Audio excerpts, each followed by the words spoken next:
In today's video, I'll show you how to add new style fonts in Photoshop easily. Open any browser.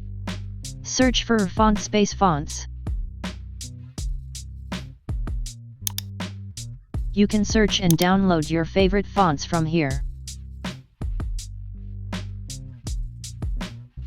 Download in your favorite font.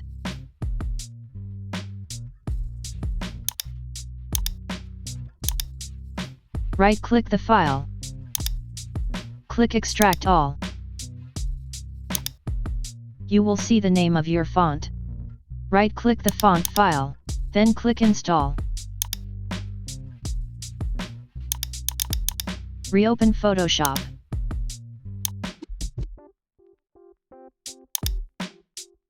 Find the name of your font.